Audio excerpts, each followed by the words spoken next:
বাবা মানেই হচ্ছে রক্ষা কবচ। যদিও আমার বেবির হচ্ছে মানে খুব বেশি লোকজন যে আনাগোনা হচ্ছে ওর চারপাশে সেটা নয়, কারণ সবাই ঘরের লোকজন।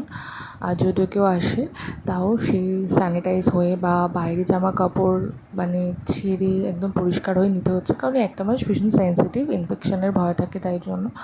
তো যাই হোক, ওর বাবা হচ্ছে অ্যামাজন থেকে একটা অর্ডার করেছিল যাতে ওর বেবির নজর একদমই না লাগে, কারণ এখন তো বেবির হাত পা ভীষণ নরম, ভীষণ সেন্সিটিভ, ওর হাত পায়ে কিছুই বাঁধা যাবে না নজর আটকাবার জন্য।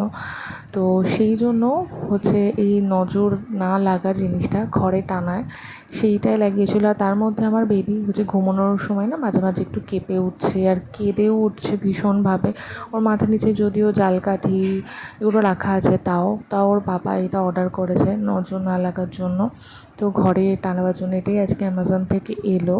তো সেটা আমি একদম বেবি যেখানে শোয় তার মাথার কাছে আমি এটাকে টানিয়ে দিয়েছি। তো দেখা যাক কী হয়, নজর বাট্টু লাগিয়ে দিয়েছি মেয়ের আশেপাশে। এখন প্রায় প্রত্যেক দিনই কিছু না কিছু পার্সেল আসছে বেবির জন্য। তো ওর বাবা আরও একটা জিনিস অর্ডার করেছিল, সেটা হচ্ছে হাত মোজা বা এটাকে কী বলে হ্যান্ড কভার বেবিদের। তো এটা হচ্ছে অ্যাকচুয়ালি আমার বেবির হাতের নখগুলো জন্মের সময় থেকে প্রচুর বড় বড়। তো যদিও কাটা হয় তারপরের দিনই দুদিন পরেই বেড়ে যায়। আর মানে ওদের ওই নখের ভিতরে এত ময়লা কোথা থেকে আসছে আমি তো বুঝতে পারি না। আর অত ছোটো ছোটো আঙুল, ছোট্ট ছোট্ট ওর আঙুল থেকে কী করে ময়লাগুলো পরিষ্কার করব, আমার খুবই ভয় লাগে। আর ওই আঙুল মুখে দেওয়া বাচ্চাদের খুব ভালো, বলে যে এটা একটা ডেভেলপমেন্টের একটা গ্রোথের একটা অংশ, এটা খুব ন্যাচারাল জিনিস।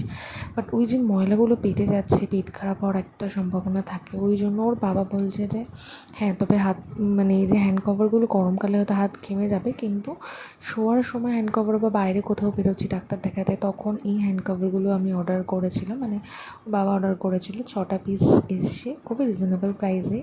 আর এটা আজকে আনা হলো, কালকে ডেটল জলদি ধুয়ে এটাকে পরিষ্কার করা হবে। তো যখন একটু শুয়ে থাকবে বা বাইরে বেরোবে তখনই এই হ্যান্ড কভারগুলোকে দিয়ে দেওয়া হবে, কারণ জেগে থাকলে পড়ালে ও হাত থেকে এই সমস্ত কিছু খুলে একদম ফেলে দেবে। কারণ ওর বয়স এই 20 দিন হলেও সব নার্সিং হোম স্টোরিটা তোমাদের সাথে পরে একদিন শেয়ার করবো। তবে নার্সিং হোম থেকে ছুটি হওয়ার দিনে অনেক কিছু দিয়েছিল, তার মধ্যে এটা হচ্ছে একটা জনসনের কিট দিয়েছিল, আর প্যাম্পার্সের একটা কিট দিয়েছিল, আর হচ্ছে ওর একটা মিল্ক দিয়েছিল, ডেক্সো গ্রো, এগুলো দিয়েছিল।